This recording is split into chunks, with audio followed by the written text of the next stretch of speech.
앞줄에 서고 그래서 희생을 당하고 이게 광주의 자랑이면서 동시에 서름이라. 지금 트럼프하고 바이든이 싸우는데 각자가 진실이라고 말하잖아요. 탈진실의 시대. 지금 우리도 그 상황으로 가고 있는데 광주와 대구는 문화나 행태가 비슷해요. 각자가 믿으면 그쪽으로 미국이 전형적으로 정치 양극화에 굉장히 심각한 현대 민주주의의 과제. 이미 한국도 그렇게 되고 있고 정치적 다양성을 받아들일 준비를 하는 것이 옳다. 진화, 성장, 왕곡면, 계곡이라는 곡자. 영어로는 에너지입니다. 날라서 뜬다 비상미, 날라서 내린다 비하리. 디지털을 배운 세대. 이런 제안을 드립니다. 세 가지 제안을 드리면서 아마 많은 사람들이 몹쓸 정권 심판하는 것이라고 생각합니다.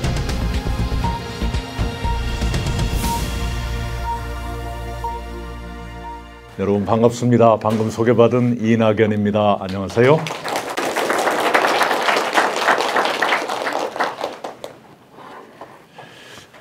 저는 재작년 2022년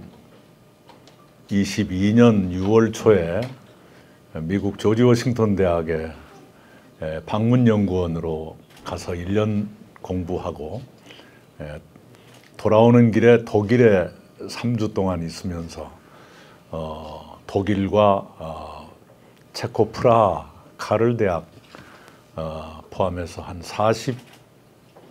40번쯤 강연을 했었어요. 귀국 후에 국내 대학에서 한 10여 차례, 한국 포함해서 40여 차례 강연을 했습니다. 그 강연은 주로 국제 질서의 변화에 관한 것이었는데 오늘 국내 문제, 특히 민주주의와 호남 공동체의 미래, 여러분과 굉장히 가까운 주제를 놓고 전남대학에서 강연하는 것은 처음입니다. 그래서 굉장히 떨리고 더구나 조정관 교수님 같은 주옥 같은 강연을 해주시는 선생님들 뒤에 제가 한다는 건 거의 목숨을 건 행동처럼 두려운 일입니다.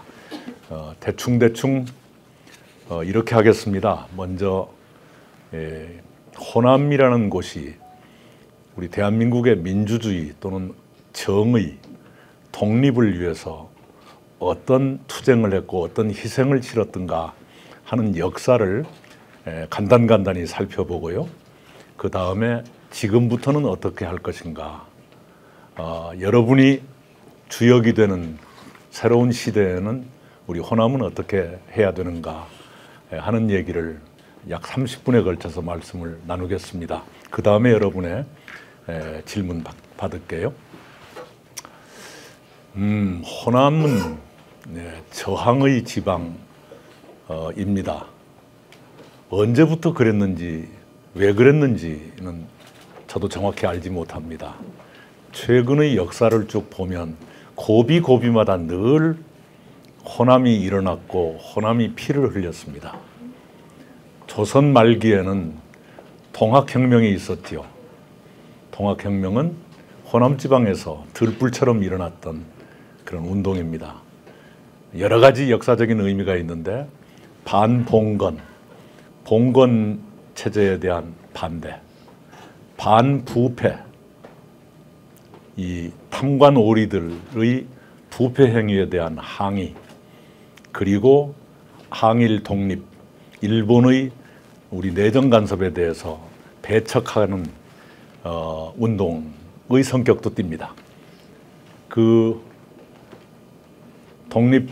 동학혁명을 우리가 역사 속에서 쭉 배워왔는데 그것이 국가기념일로 지정된 것이 문재인 정부 때, 요 앞 정부 때 국가기념일로 지정이 됐어요. 그리고 그 당시에 제가 그 정부에서 총리로 일을 했었더랬습니다. 그 기념일로 정하는데 어떤 날을 기념일로 잡을 것인가를 놓고 막판에는 전라북도 정읍과 고창 사이에서 줄다리기가 많이 있었습니다. 그런데 정읍에서 우리 동학군이 이겼던 날을 동학혁명 기념일로 정하는 것으로 합의가 돼서 지금도 그렇게 하고 있습니다. 그때도 우리 호남, 남쪽으로는 전라남도 장흥에서부터, 북쪽으로는 내중에 퍼져서 강원도까지 그 동학혁명이 확산돼 가거든요. 그때도 호남에서 시작해서 호남 사람들이 죽고 피를 흘리고 전봉준 장군이 또 그렇게 돌아가시고 그랬죠. 그리고 이제 일제강점기가 본격화됩니다. 일제강점기 그러면 여러분은 뭐가 제일 먼저 떠오르실지 모르겠어요. 1919년 3월 1일이 3.1운동, 독립만세 운동입니다. 3.1절 그러면 누가 먼저 떠오르세요?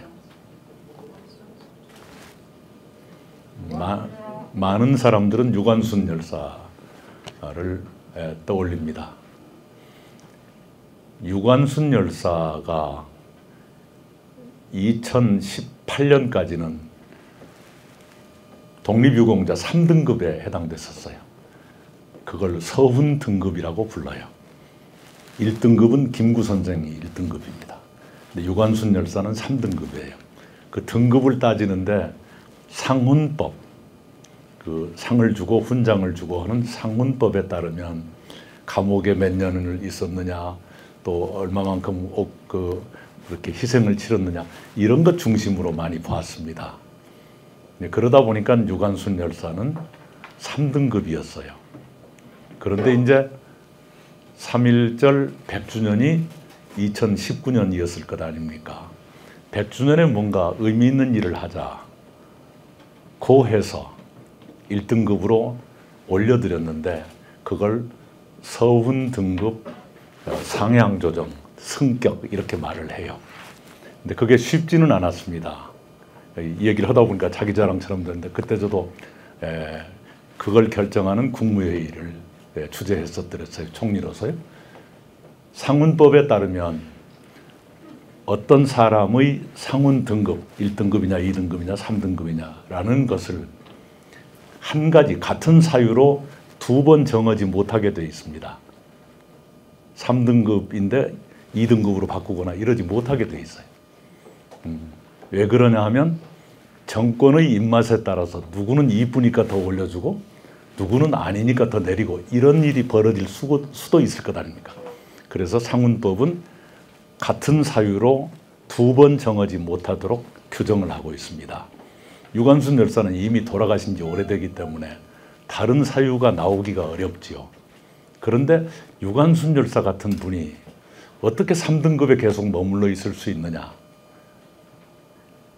올려야 한다는 얘기가 끊임없이 나왔어요. 그런데 상훈법은 같은 사유로 두 번 정하지 못하게 제한을 두고 있으니 1등급으로 올릴 방법이 막막하지요. 그런데 그해 누군가가 절묘한 아이디어를 냈어요. 그러니까 상훈법에 따르면 돌아가시기 전에 얼마나 고생을 하셨던가, 얼마나 희생을 치렀던가, 이걸 중심으로 상훈 등급을 매기게 되어 있는데, 유관순 열사에 대해서는 누군가가 이런 의견을 냈습니다. 돌아가신 뒤에도 우리 국민들의 마음속에 민족의식이나 독립의지를 일깨워준 공적이 너무나 크지 않냐. 상훈법은 그분이 생전에 얼마나 희생을 치렀던가를 중심으로 보는데, 유관순 열사는 돌아가신 뒤에 우리 민족한테 깨우쳐 준 것이 너무나 크지 않냐. 그 말 맞다. 그러면 상훈법의 예외로서 다시 정할 수도 있겠다. 그래가지고 1등급으로 올린 적이 있어요. 근데 이제 유관순 열사는 천안 분이세요. 아우네 장터에서 만세운동을 했지 않습니까? 여러분 병천순대라고 아시죠? 아우네를 한문투로 바꾼 것이 병천이거든요. 네. 자, 그런데 호남하고 무슨 관계가 있어서 3.1운동을 얘기하느냐? 3.1운동은 어마어마한 세계적인 사건이었습니다. 1919년 3월 1일 우리 한반도, 조선반도 전체에 3.1운동이 확산됐고, 이 만주에까지 우리 동포들이 가 있는 연해주까지 그 확산됐는데, 우리 민족한테만 퍼진 것이 아니라 그 3.1운동의 여파로 그해 4월에 상해 임시정부가 생겼거든요. 그리고 그해 5월 4일에는 중국 대학생들이 이 항일 독립을 부르짖어요. 북경대학에서. 그게 5.4운동입니다. 5월 4일 날 그게 해서. 3.1운동이 중국 대학생들에게까지 영향을 미쳐요. 그런데 그 뒤로 잠잠해집니다. 얼마나? 무려 10년 동안 3.1운동을 능가하는 또는 그와 비슷한 이 항일 독립운동이 나오지 않고 잠잠해졌어요. 불씨가 꺼져가는 듯 했습니다. 그리고 10년이 흘렀어요. 그대로 가면 우리 한민족의 독립의지가 없는 것처럼 인식될 수도 있는 상황이었는데 10년 만에 다시 일어선 것이 광주였습니다. 1929년 11월 3일 나주에서 광주로 다니는 통학열차 안에서 그런 일이 시작됐죠. 일본 학생이 한국인 여학생을 희롱하는 것을 보고 분노한 한국 학생들이 일어선 것이 그 시작이었어요. 그 일로 10년 동안 꺼져가던 독립운동의 열기가 다시 살아납니다.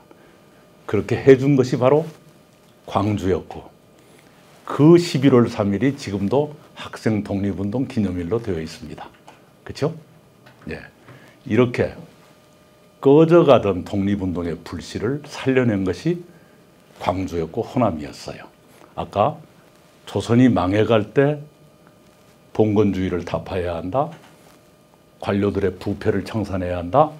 외세를 배격해야 한다. 그래서 통학운동이고 통학이 호남에서 났었는데 3.1운동 이후에 10년 동안 잠잠해지던 독립운동의 불씨를 되살린 것이 광주였어요. 그리고 이제 해방이 됩니다. 해방 이후 최대의 민주화 운동은 4.19 혁명이었지요. 근데 4.19 혁명은 그해 1960년 3.15 부정선거 때문에 촉발되죠. 여러분 다 아실 거예요. 3.15 부정선거는 간단히 말하면 국민들의 민심은 이승만 정권으로부터 이미 떠났는데 이승만 정권은 정권을 연장하기 위해서 부정선거를 획책하거든요. 그것에 대한 항의가 대구에서 2월 8일 날, 2월 28일이든가요? 28. 네. 그리고 이제 3월 15일이 선거인데 선거를 앞두고 부정선거를 위한 여러 가지 안 좋은 일들이 이렇게 착착 진행됐어요. 그것에 대한 항의가 우리 광주에서 시작됩니다. 광주에서 시작이 돼요. 4.19의 결정적인 도화선은 마산이었죠.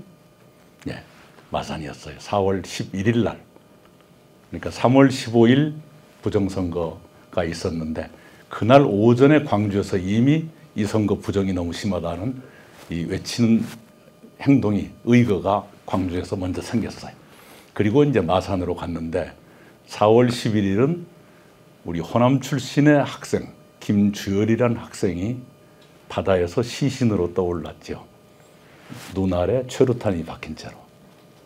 그 시신 때문에 전국의 학생과 선생님들, 시민들이 모두 분노해서 일어난 것이 4.19예요. 그리고 이승만 정권은 정권 연장하려다가 연장은커녕 하야하고 망명을 떠나죠. 그 4.19도 3월 15일 오전에 광주에서 먼저 불이 댕겨집니다. 역사에 크게 나오지는 않는데 사실입니다. 그래서 지금도 광주의 4.19 단체들은 그걸 매우 자랑스럽게 생각을 하세요. 네, 그것이 1960년의 얘기입니다. 그리고 다시 건너뛰어서 1980년 5.18은 여러분이 잘 아실 거예요. 바로 이 앞에 있는 윤상원 열사, 여러분의 선배시죠? 네. 그리고 윤상원 열사의 영혼의 신부, 박기순 열사의 작은 오빠가 저 고등학교 동기예요. 네. 큰 오빠는 한겨레 신문 기자를 하셨고, 작은 오빠는 저하고 동기인데 건설회사를 하시다가 돌아가셨어요. 근데 작은 오빠는 굉장히 멘탈이 강해서 술에 취해도 너희 동생 얘기를 안 하는데 큰 오빠는 좀 센 천대가 있어요. 그래가지고 술 자시면 부용산이라는 노래 혹시 아시는 분 있어요? 중학생들은 잘 모릅니다. 네. 부용산 산마루에 하는 노래가 있습니다. 그 보성에 있는 산 이름이에요. 그 스토리는 뭐냐 그러면 아주 어려서 세상을 떠난 누이 동생을 그리워하는 오빠의 절절한 노래예요.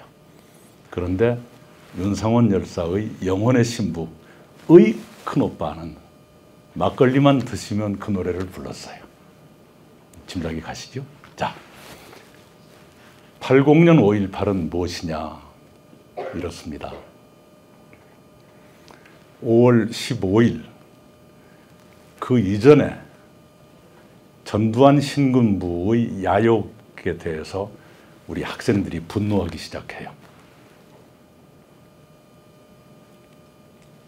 서울역에 학생들이 매일 나와서 집회를 하고 항의를 했어요. 그런데 15일 이연절에 갑자기 철수합니다. 불행한 사태가 생길지 모르겠다는 등등의 이유로 철수를 해요. 그래서 서울에서는 유혈 사태가 없었습니다. 그런데 광주, 특히 여러분의 자랑스러운 전남대학 학생들을 중심으로 서울에서는 이미 철수한 그 항의 집회가 여기서 생기는 거예요. 말하자면 남들은 다 집에 갔을 때 광주는 다시 일어선 거라요.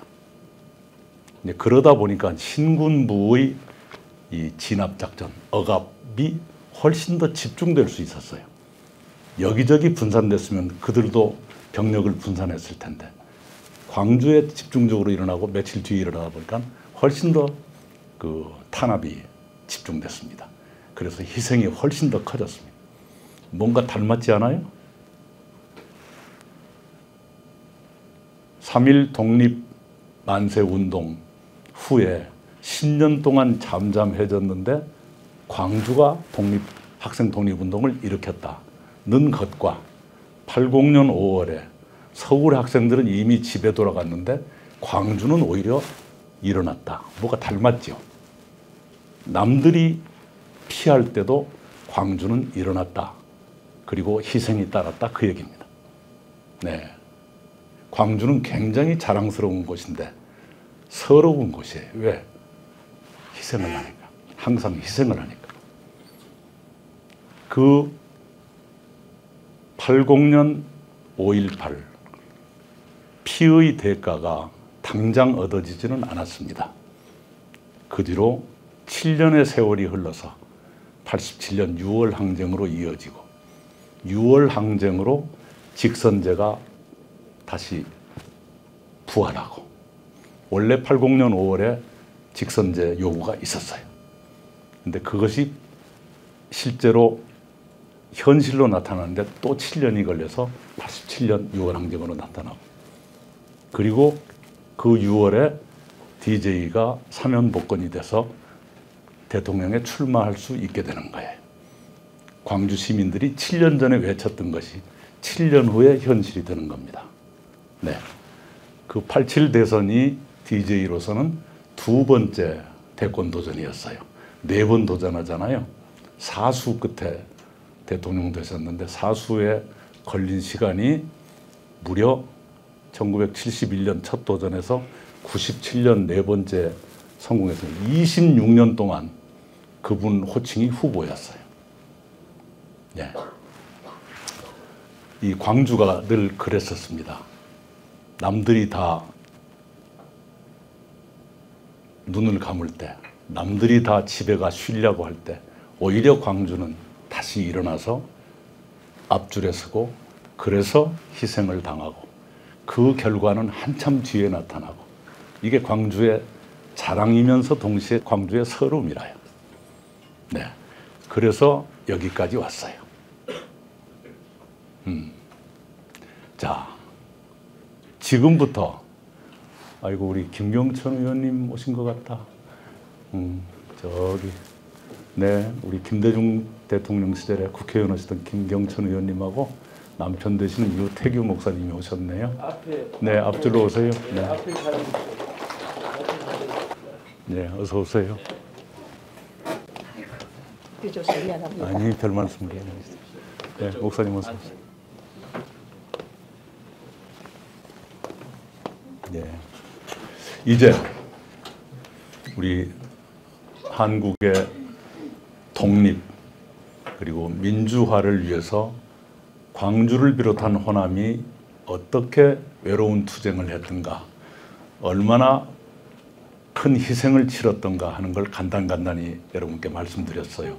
통학, 그다음에 3.1 만세운동 10년 뒤에 벌어진 광주 학생 독립운동, 4.19, 5.18까지 말씀을 드렸어요. 자, 그렇게 해서 여기까지 왔는데 앞으로는 어떻게 해야 될 것인가? 우선은 한 3가지만 여러분께 제안을 드릴게요. 우선은 광주의 그런 자랑스러운 정신은 계승해야 됩니다. 불의 앞에 무릎 꿇지 않는, 옳지 않은 것을 보고는 반드시 일어서는 그런 용기, 불굴의 의지, 이것은 앞으로도 이어져야 한다고 생각해요. 김대중 대통령은 늘 이렇게 말씀했어요. 행동하는 양심이 됩시다. 행동하지 않는 양심은 악의 편입니다. 그랬어요. 제가 졸업한 학교 오늘 아침에 학생탑에 이렇게 헌화를 하고 왔는데요. 그게 이제 1929년 11월 3일 날 학생 독립운동을 시작했던 학교 중에 하나입니다. 그 학생탑에 이렇게 새겨져 있습니다. 우리는 피 끓는 학생이다. 오직 바른 길만이 우리의 생명이다. 생명입니다. 그거 볼 때마다 늘 죽음을 생각해요. 옳게 죽어야 할 텐데. 옳은 길을 가다가 길 위에서 죽는 것이 좋을 것 같은데, 이런 생각을 하는데 좋습니다. 자, 그런 정신, 이것은 앞으로도 필요하다고 봐요. 그러나 조금씩 달라지는 어떤 것도 있잖아요. 시대가. 일제의 탄압에 항거한다. 군사 독재에 항거한다. 이것은 누가 봐도 정의예요. 그런데 민주화가 이루어지고 난 이후에는 그러면 어떡할 것인가? 예, 제가 3가지를 여러분께 제안드린다고 했는데, 우선 민주정신, 정의를 향한 불굴의 의지, 이것은 유지되는 것이 옳다. 이게 첫 번째입니다. 두 번째는 이 시대의 흐름에 맞게 조금씩 변용해 가는 것, 거기에 맞게 부응해 가는 것이 필요치 않을까 하는 생각을 해요. 아까도 말씀드린 것처럼 외세의 식민지배에 항거한 독립운동 정의죠. 군사 독재에 항거하는 민주화운동 옳아요. 그런데 민주화가 이루어진 이후에는 어떻게 할 것인가? 더구나 지금의 시대가 요구하는 것은 무엇인가? 지금은 다양성의 시대라고들 말을 해요. 꼭 한 가지만 정의인 것은 아닐 수도 있어요. 더구나 탈진실이라는 용어 여러분 들어보셨습니까? 포스트 트루스라고 그래요. 객관적인 진실보다 더 중요한 것이 각자의 사람들이 느끼는 또는 확신하는 어떤 것이 진실보다 더 유력적이다. 이런 얘기일 거예요. 지금 트럼프하고 바이든이 싸우는데 각자가 진실이라고 말하잖아요. 트럼프는 자기 마음에 안 들면 무조건 가짜뉴스로 몰아붙여요. 근데 트럼프가 말하는 가짜뉴스에 진실이 있을 수도 있잖아요. 진실인데 자기가 싫으니까 가짜뉴스라고 이렇게 퇴짜 놓을 수도 있지 않습니까? 그게 무슨 소리냐 그러면 그것이 진실이냐 가짜냐보다 더 중요한 것이 미국 사람의 한 40%는 가짜도 진짜라고 믿으면 그것이 더 유력적이다. 이 소리일 거예요. 그게 탈진실의 시대예요. 지금 우리도 그 상황으로 가고 있는데 그 얘기는 좀 제쳐두고 다양성의 시대에 맞는 우리의 생각, 이건 뭘까? 이런 것을 한번 던지고 싶어요. 우리 광주가 다양성을 받아들일 준비가 되어 있는가? 여러분이 앞으로 광주 사회를 지도해 나갈 예비 지도자들이시니까 그 생각을 한번 해봤으면 좋겠다 싶어요. 대한민국에서 광주와 대구는 매우 특별한 곳이지요. 이 문화나 행태가 비슷해요. 각자가 믿으면 그쪽으로 그냥 시민들의 거의 대다수가 그쪽으로 쏠려가요. 그런데 양쪽은 정반대로 가죠. 이 경제 양극화라는 말 여러분 들어보셨을 거예요. 소득이 양극화되죠. 부자는 더 부자가 되고 가난한 사람은 더 가난해져요. 근데 요즘은 경제 양극화보다 더 심각한 것이 정치 양극화라고들 말을 해요. 미국이 전형적으로 정치 양극화에 심한 병을 앓고 있습니다. 양극화를 영어로 폴라라이제이션이라고 불러요. 폴라가 극이지요. 북극, 남극은 극단, 끄트머리, 폴라라이제이션, 양극화라는 뜻인데요. 이게 굉장히 심각한 현대 민주주의의 과제예요. 우리 이미 한국도 그렇게 되고 있고 거기에는 계층 갈등 구조도 있죠. 노사 갈등이라든가 또는 세대 갈등이 있어요. 젠더 갈등이 또 있죠. 그 바탕에 여전히 남아있는 것이 동서 갈등인데 바로 광주와 대구, 이게 정치 양극화의 모델처럼 돼 있잖아요. 똑같은 것도 정반대로 해석하니까요. 이것을 이대로 계속 가져가서 좋을 것인가? 이것이 대구에서 그런 것처럼 광주에도 크나큰 숙제라고 저는 생각을 해요. 광주에서도 대구에서도 정치적 다양성을 받아들일 준비를 하는 것이 옳다. 그것이 대한민국 정치 양극화를 완화하는 데 중요한 요소가 되고 있다. 그런 얘기입니다. 그걸 한번 여러분이 생각해 봐 주셨으면 좋겠어요. 이번에도 지금 그런 비슷한 고민을 광주에서 하고 있고 특히 젊은 세대의 그런 고민이 조금 더 예민하게 받아들여지는 것 같아요. 제가 보기에. 그것이 두 번째입니다. 세 번째는요. 이런 얘기를 하고 싶어요. 성장하는 광주, 진화하는 광주, 이렇게 민주주의를 위해서 또는 정의를 위해서 이제까지 우리가 투쟁하고 희생했지만 진화, 성장 이런 것으로 가는 노력이 병행되었으면 좋겠다. 이런 생각을 합니다.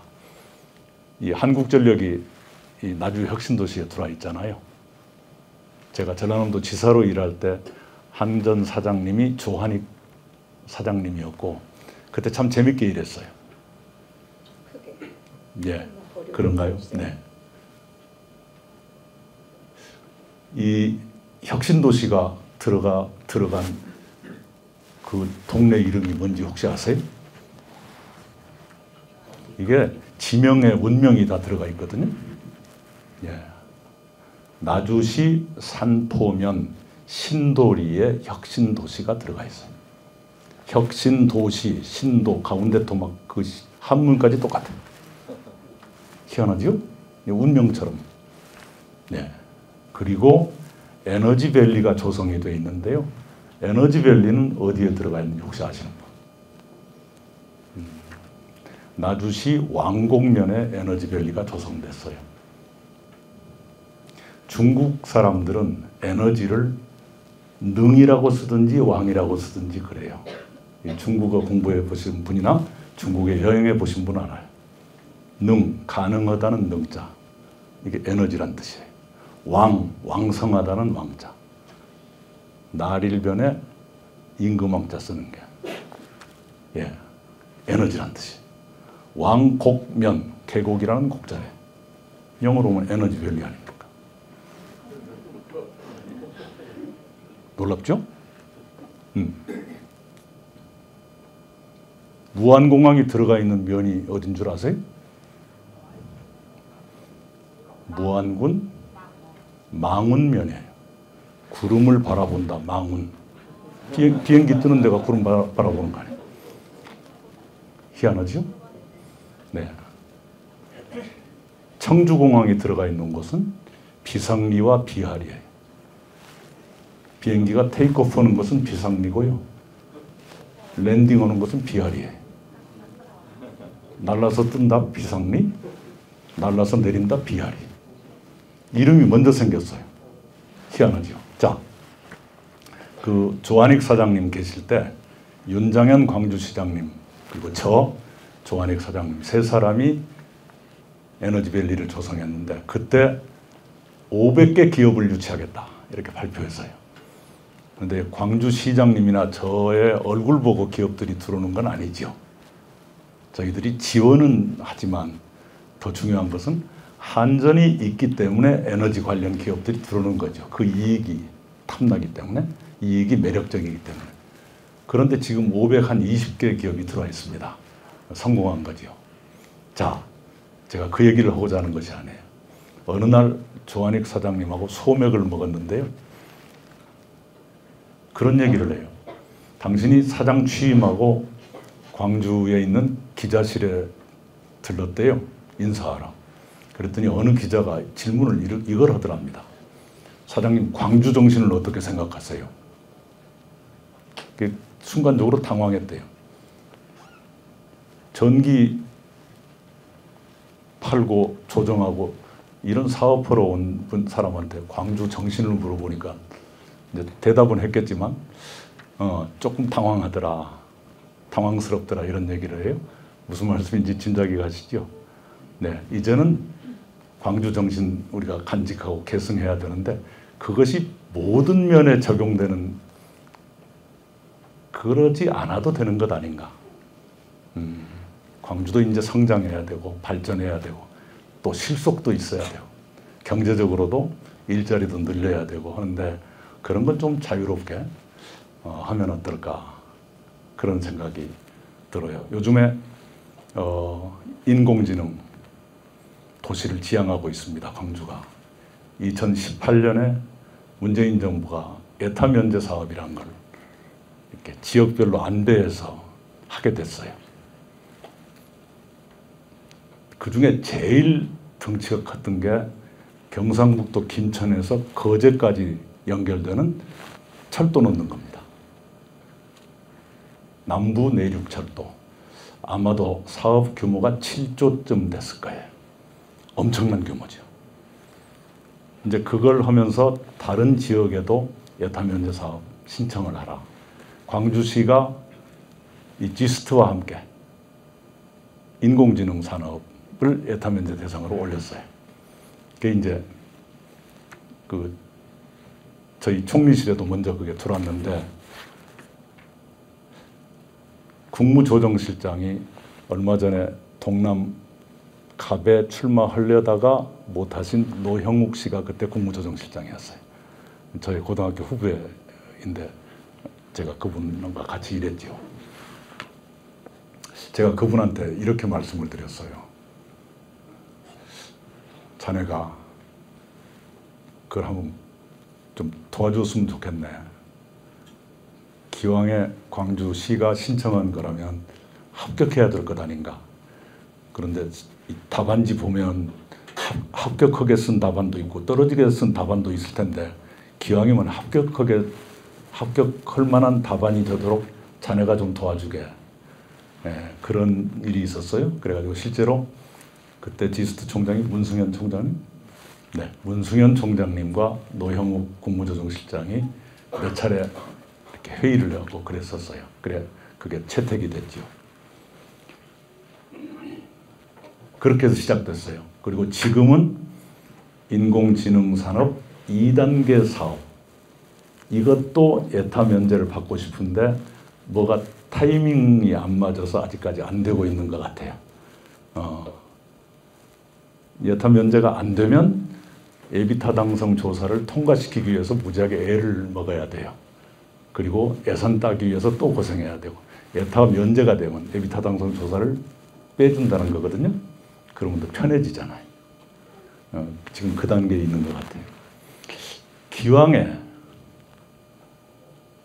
광주가 에타 면제 사업으로 인공지능을 들고 나왔다면 이걸 광주답게 좀 발전시켰으면 좋겠다 싶은 그런 꿈 같은 생각이 들어요. 예를 들면 착한 인공지능, 사람에게 해를 끼치지 않고 이익을 주도록 인공지능 산업을 그쪽으로 유도해 가는 것, AI 인권, 광주가 인권 도시니까요.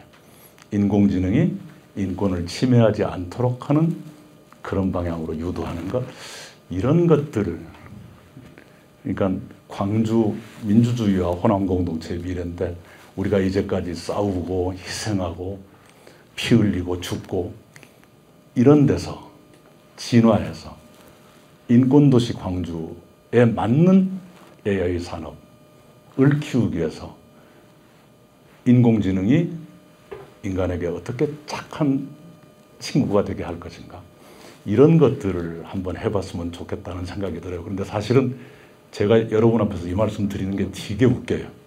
왜 그러냐 그러면 디베세란 말 여러분 아시죠? 디베세. 디지털을 배운 세대. 근데 여러분은 디베세가 아니라 디지털 네이티브예요. 요즘 아이들은 태어나서부터 디지털을 들고 살잖아요. 근데 저는 디베세도 아니고 디베못세, 디지털을 배워도 모르는 세대. 이런 사람들이 여러분 같은 디지털 네이티브 앞에서 뭐라고 하는 것 자체가 웃기는 거예요.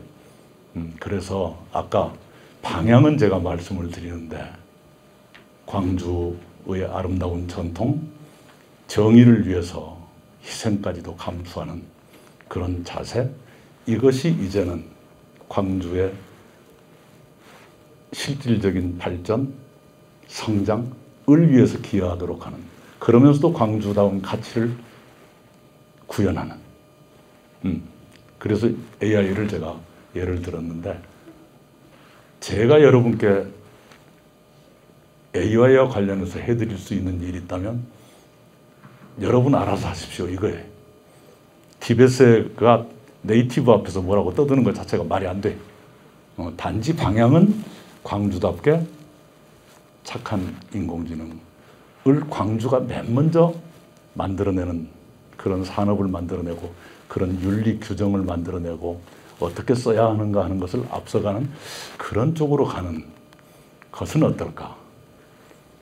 독립과 민주주의를 위해서 늘 맨 앞줄에서 피 흘리며 싸워왔던 광주가 이제는 인공지능 산업의 발전을 위해서 맨 앞에서 인권도시답게 이렇게 앞서가는 것, 그리고 여러 가지 산업도 산업답게 키워가는 것, 이렇게 해서 광주가 실속 있는 도시로 발전해가는, 거기에 여러분의 지혜, 여러분의 열정, 이런 게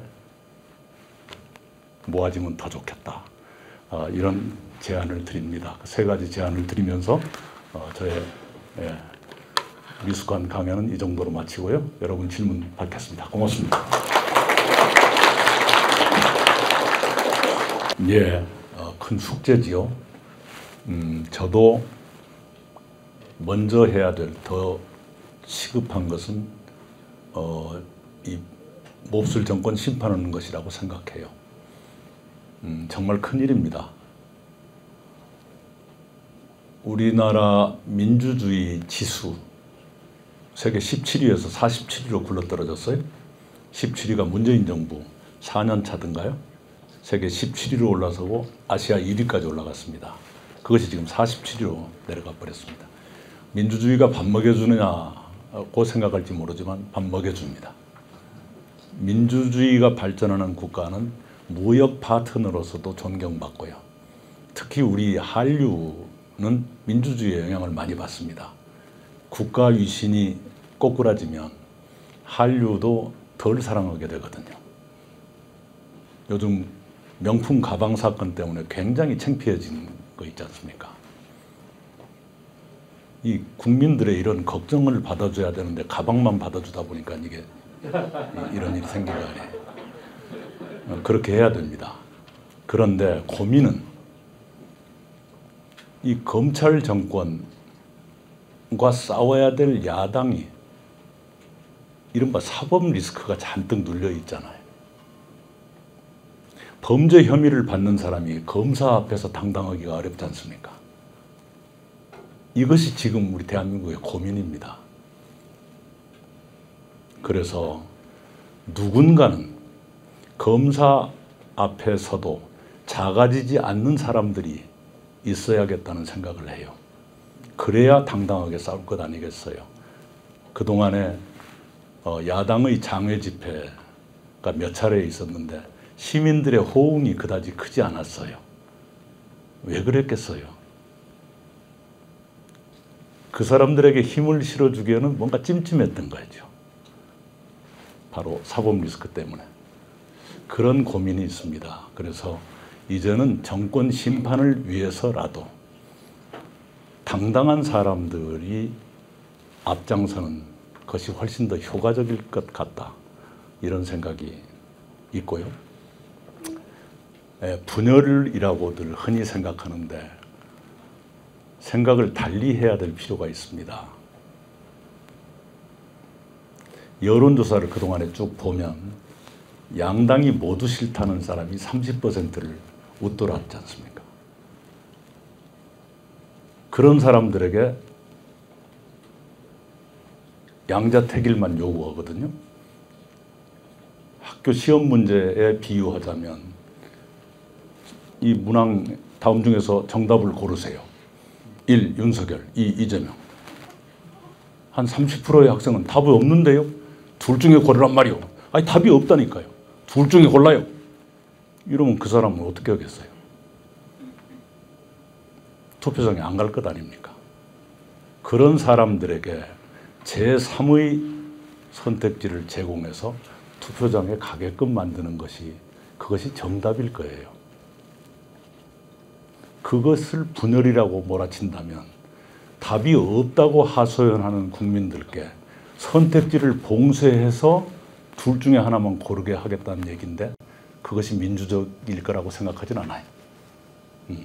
바로 그런 겁니다. 네. 2년 전 광주 그 2년 전 지방선거 때 광주 투표율이 37%였지 않습니까? 그러면 그 37%를 뺏어가겠다는 것이 아니라 20% 정도를 더 투표장에 모시고 가서 투표율을 57로 만드는 것이 분열일까요? 강화일까요? 저는 강화라고 생각해요. 그 사람도 결국은 야당이잖아요. 그냥 답이 없다는 사람을 욱박질러 가지고 답이 없으면 투표장에 가지 말든지 둘 중에 하나 고르든지 하시오. 이렇게만 하는 것이 옳은 것인가? 그렇지 않고 이 답은 어떠신가요? 이 답은 어떠신가요? 투표장에 함께 가시지요. 이것이 민주주의 발전에 더 도움이 되지 않는가? 그리고 그것을 합치면 오히려 민주 세력이 강화되는 것 아닌가? 네, 그 생각을 합니다.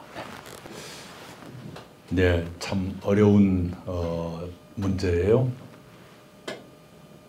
제 친구 중에 조금 특별한 친구가 있는데요. 광주의 특징에 대해서 그 친구가 이런 말을 하대요. 혼은 강하나 영이 약한 것 아닌가. 흔히 영혼이라 그러잖아요. 일단 영혼은 그냥 한 덩어리인 줄 알았더니 그 친구는 영하고 혼을 분리해서 얘기를 하대요. 그 소리가 무슨 소리냐 그랬더니 영은 스피리트, 혼은 소울. 근데 광주라는 데는 소울이 굉장히 강하다. 그러다 보니까 그냥 이 정서가 금방 하나로 합쳐지고 조금 틀린 얘기하면 그냥 왕따되고 이런다. 그걸 이제 고쳐가야 된다는 뜻으로 그 말을 했어요. 그리고 저한테도 너 거기 걸리면 죽어 이런 얘기였어요. 네. 지식인들이 먼저 그 혼도 혼이지만 영을 이렇게 가져가는 스피리트를 이렇게 차가운 이성을 좀 더 강화하고 그런 것을 퍼뜨리는 일을 해야 하지 않겠는가 생각하고요. 언론이 그 역할을 해주면 참 좋을 텐데 언론과 여론은 닭과 계란과의 관계처럼 여론에 어긋나서 마구 끌고 갈 수는 없어요. 그러나 늘 여론에 영합만 해서는 안 되는 것인데요. 지금 그 어간에 갈등 중인 것 같아요. 이번에 바로 그런 고민, 다양성과 전통 또는 집단적 정서, 이걸 어떻게 조화시킬 것인가 하는 고민이 여기저기 있는 것 같아요. 그걸 여러분부터 한번 시작해 봤으면 좋겠다 생각을 합니다. 그 전에 김부겸 총리가 대구에서 당선되신 적이 있어요. 민주당으로. 왜 그런 일이 생겼느냐 그러면 이정현 씨가 순천에서 당선된 거하고 앞서거니 뒤서거니였어요. 그러니까 한쪽에서 이렇게 획일성이 아니라 다양성으로 문을 좀 열어주니까 영남 지방에서도 문을 좀 열어준 거예요. 그렇게 가는 것이 옳다고 생각이 돼요. 그래서 서로 간에 무슨 완전히 50대 50으로 섞일 수는 없겠지만 몇 명이라도 예외를 인정하고 그래서 새로운 걸 받아들이고 이랬으면 좋겠다 싶어요. 이 광주 국회의원님들한테 대단히 미안한 얘기지만 서울 사람들한테 광주 국회의원 이름 아는 분 혹시 계세요? 그러면 거의 몰라요. 이유가 두 가지가 있습니다. 하나는 4년마다 바뀌니까 외울 틈이 없어요. 외우려 그러면 또 바뀌니까요. 그리고 초선 의원은 누구도 기억해 주지 않아요. 두 번째는 8명 국회의원이 하는 말이 똑같아요. 다 알 필요가 없어요. 그러니까 주목하지 않아요. 주목을 받으려면 다양성이 있어야 되고 중량급이 있어야 돼요. 이 하남공단에 KBI라고 있죠. 지식산업센터. 건축물부터 근사하더라고요. 그래 여쭤봤어요. 그 지도자한테. 이거 언제 지어졌습니까? 그랬더니 장병환 의원이 산업위원장 할 때 도와주었다. 그렇게 얘기를 해요. 그겁니다. 이 정도 사업을 도와주려면 상임위원장 정도 돼야 합니다. 상임위원장은 3선이에요. 그리고 재선이 상임위원장 밑에서 각 교섭단체 간사를 해요. 초선은 간사도 못해요. 국회를 끌고 가는 건 상임위 중심인데 상임위원장을 중심으로 놓고 간사들이 협의해서 끌고 가요. 근데 광주에서 지금 이번에 7명의 신인들이 나타났잖아요. 그분들 가운데서 상임위원장이 나오려면 8년을 기다려야 돼요. 그럼 8년 동안 광주는 뭐 먹고 살아요? 이런 답답함, 안타까움이 있어요. 그래서 변화도 좋지만 옥석을 가여서 키울 사람은 키우면서 바꿔치기 했으면 좋겠다는 생각을 해요. 이번에 그런 그 시작을 광주 시민들이 했으면 좋겠다는 생각을 합니다. 네. 법이라는 게 이제 만들어지려면 발의가 시작이 되지요. 나무가 생기려면 씨앗을 뿌려야 하는 것처럼요. 그런데 이제 의정활동 평가 지수 가운데 하나가 발의 건수인 것처럼 돼 있어요.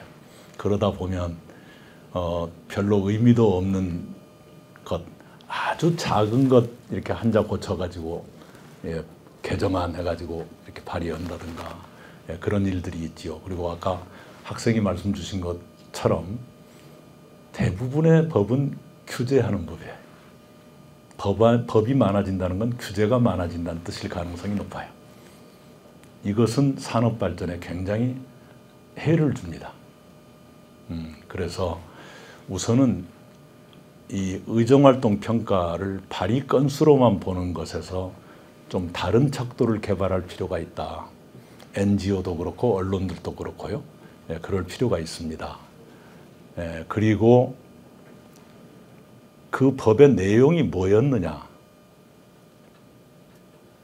이것은 좀 따져봐야 돼요. 규제도 꼭 필요한 게 있죠. 예를 들면 환경 파괴를 막기 위해서, 인간의 생명과 안전에 해를 끼치지 않기 위해서, 미풍양속을 흐트러뜨리지 않기 위해서, 이런 것 등등에는 최소한도의 규제가 필요할 거예요. 근데 그렇지 않고 이 관료들 이 힘자랑 하는 뭐 그런 것도 있잖아요. 그런 것들은 과감히 줄일 필요가 있습니다. 우리 대한민국이 지금보다 더 산업이 발전하려면 국가가 해야 될 일이 딱 두 가지가 있다고 봐요. 하나는 규제를 합리화하는 것. 꼭 필요한 규제만 남기고 나머지는 기업 알아서 자유롭게 투자하고 개발하고 할 수 있도록 해주는 것. 이것이 국가가 해줘야 될 일이고, 또 하나는 R&D 지원입니다. 연구개발을 처음부터 기업에만 맡겨놔서는 아무것도 안 돼요. 왜? 연구개발은 초기에 돈이 들어가잖아요. 근데 기업은 이익이 나야 움직이는데 자기 돈 써가면서 연구개발 계속하라 그러면 별로 안 해요. 그래서 돈이 들어가더라도 정말로 기업한테만 맡겨놓기 어려운 것들은 국가가 해줘야 돼. 그런데 윤석열 정권은 R&D 예산을 깎아버렸잖아요. 그게 멍청이 짓이거든요. 뭘 모르니까 저러는 거예요. 그래가지고 부랴부랴 지금 다시 복원한다고 자기들이 깎아놓고 다시 복원했는데 원래보다 아직도 적어요.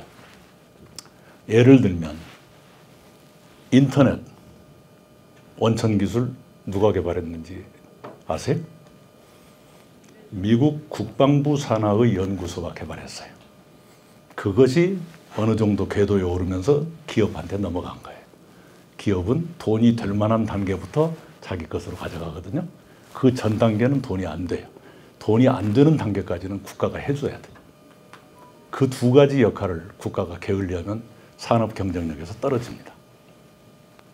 기초 연구와 규제 완화. 이 법안 발의는 정말로 이 건수가 많다 보니까 처리 건수는 매우 저조해지고요. 처리율도 떨어져요. 잔뜩 들어왔는데 처리 안 되는 수가 많거든요.